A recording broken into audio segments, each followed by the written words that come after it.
Coba fitur live chat di Audio Plus, aplikasi RCTI Plus. Cristiano ternyata hampir digugurkan oleh ibunya sendiri lantaran himpitan ekonomi. Ronaldo kecil tumbuh di lingkungan yang keras, di mana ia sering kali harus berusaha keras untuk mendapatkan makanan.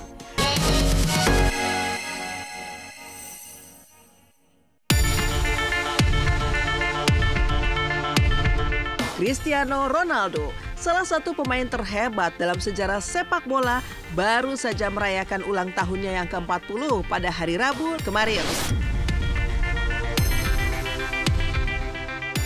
Dalam unggahan di media sosial, memperlihatkan Cristiano mendapatkan berbagai kejutan dari orang-orang terdekat, penggemar hingga rekan setimnya di Al Nassr Liga Arab Saudi. Memasuki usia kepala 4 menjadi momen penting dalam karirnya yang penuh prestasi. Dengan rekor-rekor dan dedikasi yang luar biasa, Cristiano terus menjadi inspirasi bagi banyak pemain dan penggemar sepak bola di seluruh dunia.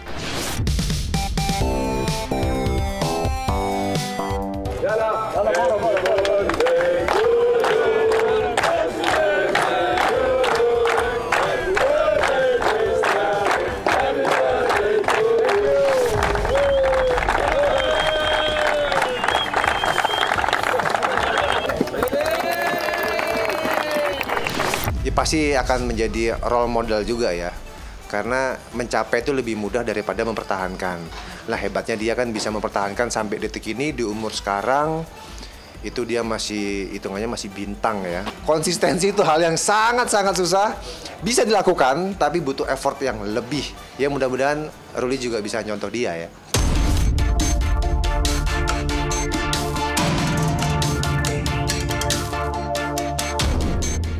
Meski kini dikenal sebagai mega bintang sepak bola, namun pria dengan nama lengkap Cristiano Ronaldo dos Santos Aveiro, kelahiran tanggal 5 Februari tahun 1985 di Funchal, Portugal itu, mengalami perjalanan hidup yang sangat pelik.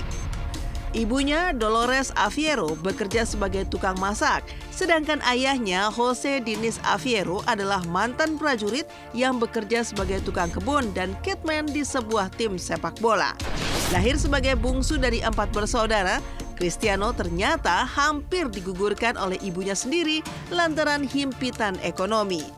Ronaldo kecil tumbuh di lingkungan yang keras, di mana ia sering kali harus berusaha keras untuk mendapatkan makanan. Ia bahkan mengaku hampir tiap malam ia makan burger sisa yang dibuang orang lain. Untuk membantu keluarganya, Ronaldo juga sempat bekerja sebagai tukang sapu.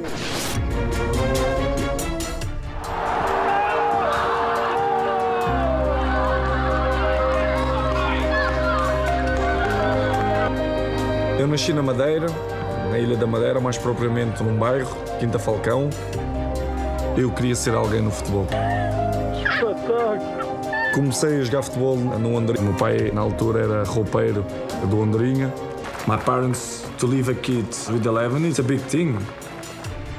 I cried every day to miss my family. My father said, if this is what you want, go try and let's see what's gonna happen. It's very difficult, you know.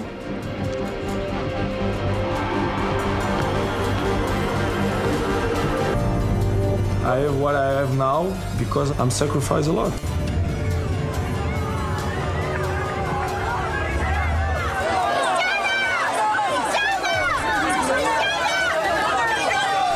Kalau gue sih lihat ya ke Ronaldo itu pertama dia disiplin ya. Dia orangnya bener-bener ini profesional.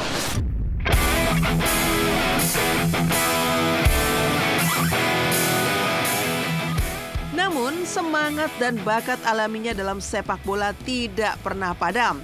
Pada usia 12 tahun, Cristiano meninggalkan kampung halamannya untuk bergabung dengan Akademi Sepak Bola Sporting Lisbon, di mana ia mulai menunjukkan kemampuannya yang luar biasa.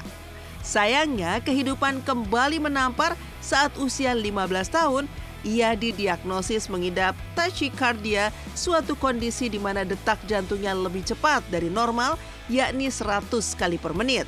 Hal itu bahkan berpotensi mengakibatkan gagal jantung dan stroke. Hebatnya, Ronaldo menjalani operasi dan hanya beberapa hari setelahnya dia sudah kembali ke lapangan.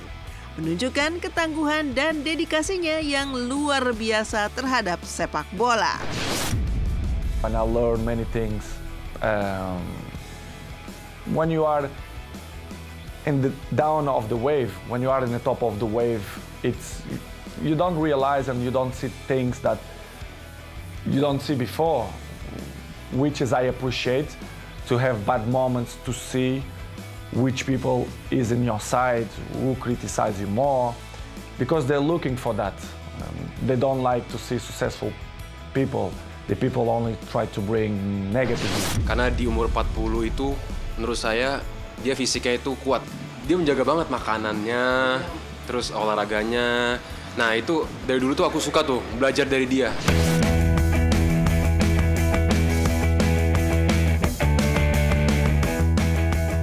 Di balik beratnya kehidupan, segala kerja keras pun mendapat ganjaran. Pada tahun 2003, ia pindah ke Manchester United di bawah bimbingan Sir Alex Ferguson yang menjadi titik balik dalam karirnya.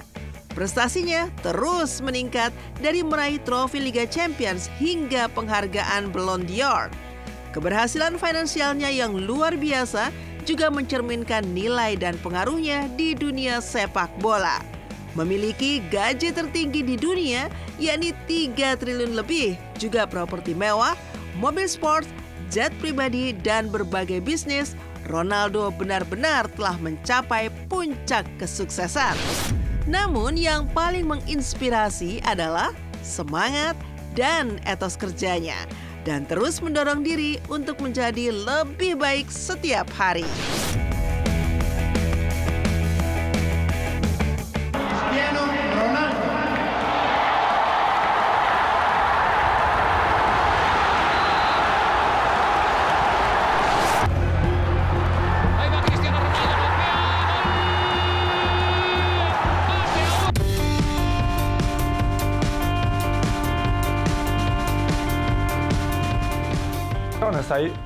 Not just only because I play good football, because everyone knows, but I think the rest is relevant. You have to be charismatic. People have to feel some connection with you. I think to be good-looking helps too. I have the same problem. Yeah, I feel the same way. To be honest, Chris, I don't know the real reason. Ronaldo kalau punya kekayaan berlimpah, iya. Jangan sekelas Ronaldo lah. Banyak pemain-pemain bintang Indonesia pun, buat pemain timnas nasional aja kalau bisa nabung, rumahnya bisa di mana-mana. Ini Ronaldo di negara ini ada punya rumah, ini apartemen, hotel, bikin usaha apa, properti. Nyari duitnya gampang banget ya. Dan mungkin itu kan rezeki berkahnya Tuhan juga kali. Dia juga kan ngamal juga banyak tuh orang. Mobil sportnya banyak. Wah, tetapi tetap sayang ibu dia. Kalau sama ibunya begini aja deh. Iya bu, gitu, nunduk banget sama ibunya. Itulah dia. Sukses Bang Dodo.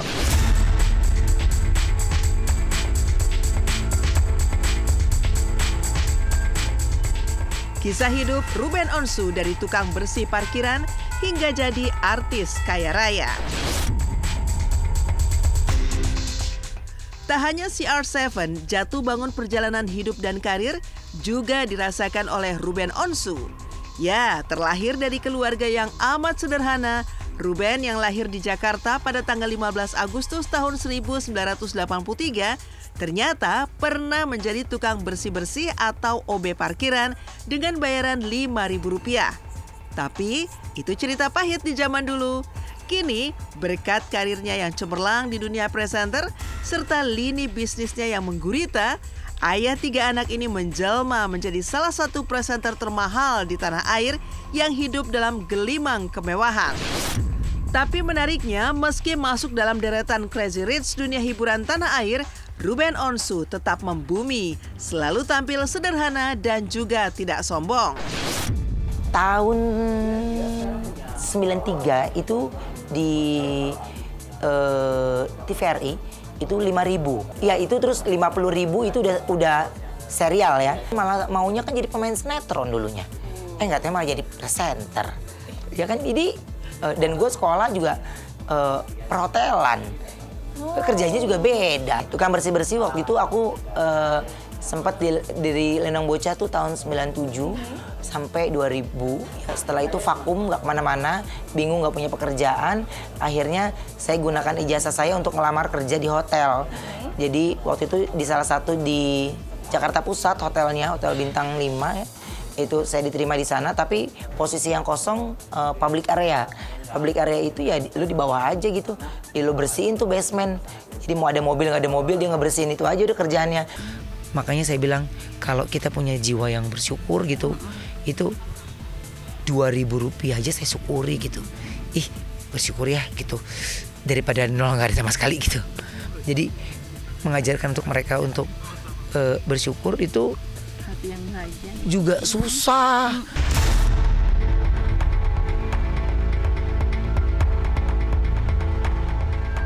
Memang menjadi kuasa Tuhan untuk membolak-balikan perjalanan hidup umatnya. Hal ini pula yang dirasakan Ruben dalam perjalanan hidup serta rentang karirnya yang panjang di dunia hiburan tanah air, khususnya dunia presenter. Kemampuan olah kata yang mumpuni serta kepiawaiannya dalam menggali topik-topik menarik narasumber serta acara yang dibawakannya perlahan menjadikan Ruben sebagai presenter generasi baru bersama Raffi Ahmad dan Irfan Hakim yang patut diperhitungkan kehadirannya. Ya ini rahasia Tuhan sih, saya nggak ngerti Tuhan ingin saya yang seperti apa gitu. Jadi saya jalanin aja. Jadi ketika saya ada di posisi sekarang ini ya pertama ibu saya duluan tidak ada. Jadi ketika saya terkenal pun ibu saya tidak ada.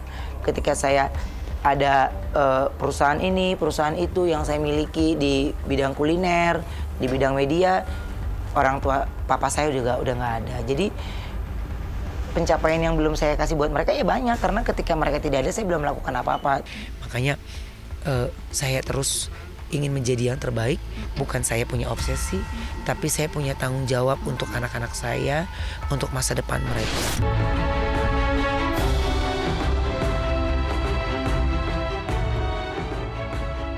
Menelisik perjalanan karir serta kesuksesan yang kini digenggamnya, pastinya Ruben juga tidak pernah bisa melupakan keberadaan Lenong Bocah yang menjadi titian awal kesuksesannya di dunia hiburan tanah air. Selepas itu, karir Ruben pun melesat kian tinggi hingga berada di singgasananya saat ini. Ini sedihnya tuh bukannya kesusahan, tapi ini bagaimana Tuhan ya bisa berkatnya gitu ya. Iya, Tuhan bisa terus bimbing saya terus gitu ya. Langkahnya saya nggak ditinggalin sama sekali gitu. Semua kembali ke dalam doa gitu.